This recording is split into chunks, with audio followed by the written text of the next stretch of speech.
বন্ধুরা, আজ রাত প্রায় 1টার দিকে বের হলাম আমরা রাশিয়ার একটা পার্কে ঘুরে ঘুরে দেখার জন্য যে রাতের বেলা রাশিয়ার পার্কটা কেমন। আহ, বিশ্বাস করবেন না, রাতের বেলা রাশিয়া অসম্ভব সুন্দর। আর এই সৌন্দর্য উপভোগ করতে হলে আপনাকে অবশ্যই রাশিয়া ঘুরতে হবে। আহ, আসলে রাশিয়া ঘোরার শেষ করার মতন জায়গা না। আহ, আপনাদেরকে আমি কিছুটা হলো দেখাই যে কি সৌন্দর্য রাশিয়ার এখানে। প্রাকৃতিক মায়া, প্রাকৃতিক মহান আল্লাহ তাআলা এদেরকে সব কিছু সৌন্দর্যভাবে সাজিয়ে দিয়েছে। আপনাদেরকে আমি কিছুটা হলো আপনাদের দেখাই, যেহেতু পুরোটা ভিডিও করা সম্ভব না, কারণ এটা অনেক লং রাস্তা, অনেক সৌন্দর্য। এগুলো আমরা বেশি দূর যাব না, কারণ আমাদের ইউনিভার্সিটির যে এরিয়াটা সেই এরিয়াটার মধ্যে থাকবো। Okay, let's go to see the beautiful scenery in রাশিয়ার। দেখেন, এটা আসলেই একজন বাংলাদেশি হিসাবে এটা বিশ্বাস করার মতন জায়গা না। শালা, এটা একটা কি জায়গা রে ভাই!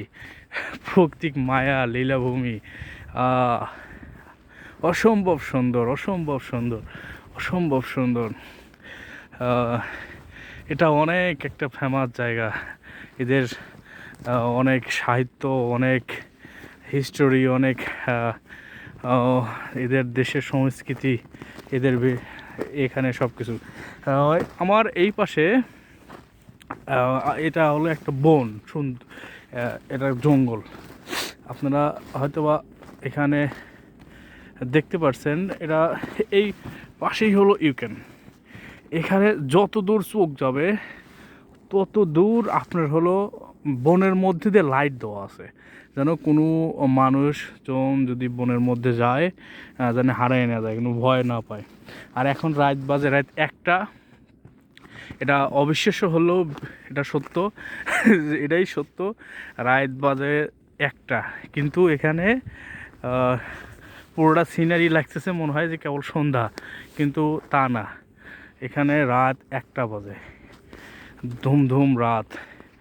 একজন নাই, আমরা প্রায় 1 মাইল রাস্তা হাঁটলাম, একজন মানুষকে দেখতে পারলাম না যে সে এখানে আছে। এই অবস্থায় দোকানটা রেখে গেছে, চেয়ার সব পড়ে আছে। বাংলাদেশের মতন এটা একটা চার দোকান। এখন আপনাদেরকে এই পাশে কিছু জায়গা দেখানোর চেষ্টা করব, যেহেতু একা একা এত বড় জায়গা ঘোরা অসম্ভব, আমারও একটু ভয় লাগে। এই পাশে দেখতে পাচ্ছেন প্রায় 3 মাইল রাস্তা, পুরো রাস্তা ফাঁকা, একটা লোক হবেন না। হাই হিয়ার, হো হো, এটার প্রায় ম্যাক্সিমাম 2 ইঞ্চি, 2 ইঞ্চি বরফ পড়ে গেছে। আর এখানে তো বলেই বসো না, আমি আপনাদের দেখাই। দেখেন কতটুকু পাও ঢুকে গেছে, ওই শালা, পুরোই অস্থির। ওই পাশে ওই যে দুটা লোক আসতেছে, হয়তো সিকিউরিটি গার্ড হবে। তারাও হয়তো বা দেখতে আসছে যে আমরা এত রাতে কী করি। এটা কিছু হবে না, কারণ আমাদের ইউনিভার্সিটি এরিয়া, এখানে আমরা ঘুরতে পারবো, এটা আমাদের অ্যাসেস আছে। বরফের মধ্যে হাঁটা সবচেয়ে বিরক্ত। রাতে তারা ঘুরতে আইছে, ইনি একজন মহিলা, এও ঘুরতে আইছে, সৌন্দর্য দেখতে আইছে।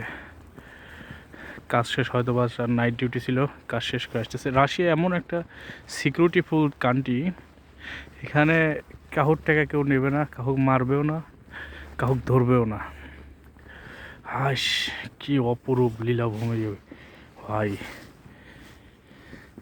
এখানে আসতাম যদি একজন সঙ্গের অনেকগুলো বাঙালি বন্ধুরা থাকতো। আজ আমার ইউনিভার্সিটির লাইফের অনেক বন্ধুদের মিস করতেছি।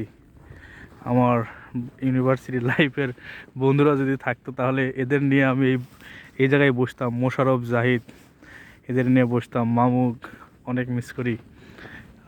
তাদেরকে যদি পাইতাম তাহলেই মনে হয় আমার রাশিয়ার জার্নিটা অনেক আরামদায়ক হতো। এইরকম বিউটিফুল আর সৌন্দর্যর দেখতে আমি সামনে যাচ্ছি ইন্দোনেশিয়া, আর হলো আফ্রিকার একটা দেশে যাচ্ছি আমরা ঘুরতে, ট্যুর দিতে। সামনে দোয়া করবেন আমাদের জন্য।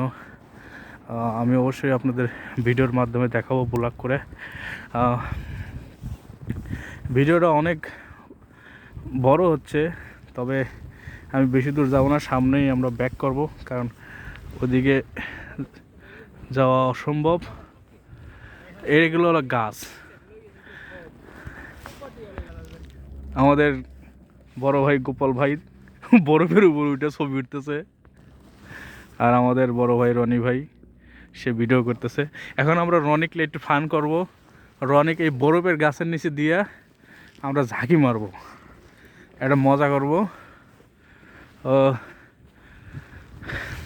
আসলে আমার অনেক ভালো লাগতেছে, আর আমিও অনেক মিস করতেছি আমার ইউনিভার্সিটির বান্ধবী বন্ধু, বিশেষ করে আমার মাকে অনেক মিস করতেছি।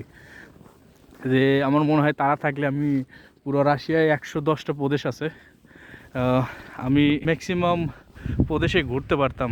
কারণ এখানে বেসিক্যালি আমি রাশিয়াতে আইছি একটু মন খারাপ করে, কারণ আমি এর আগে অনেক দেশে যাইতে চাইছি, অনেক বিশেষ রিজিট খাইছি, ভাবলাম রাশিয়া যাবো, মানে হুট করে চলে আইছি, কাউকে বলতে পারিনি। আর এই সৌন্দর্যটা আসলে আমি মিস করতাম। অন্য অন্য দেশে গেলে এত সুন্দর ডিউ ওয়েদার, স্নো পাইতাম না। এখানের বন্ধু বান্ধবগুলো অনেক ভালো পাইছি। তবে আসলে 4 বছর কাটানো ব্যাচেলার লাইফের বন্ধুদের অনেক মিস করি ভাই, অনেক মিস করি। তাদের মিস করি। এই পাশটা দেখাই, আমি আর সামনে যাবো না, সামনে গেলে আমার একা একা, আর ওদের নিয়েও ছোটো ভাই ওদের নিয়েও যাইতে আমার সংশয় বোধ হচ্ছে, এই জন্য আর সামনে যেতে চাচ্ছি না। এখন আমরা এখানে কিছুক্ষণ মজা করে, এখানে একটা দোকান আছে ম্যাগনেট, ওখানে যাই কিছু খাবার খায় আমরা রাত 2টা-3টার দিকে ঘুমাবো। এদিকে যাইতে পারলে আপনাদের আরও মজা লাগতো, গাছের নিচ দিয়ে। ওইদিকে শহর, এদিকে মেইন শহর যেখানে আমি কাজ করি ওই পাশে, এখানে বরফের স্তূপ। হায় আল্লাহ, আল্লাহ প্রাকৃতিক মায়া দিয়ে গেছে। ওকে, সবাই ভালো থাকবেন, সুস্থ থাকবেন, ইনশাল্লাহ আবার দেখা হবে নতুন কোনো জায়গায়।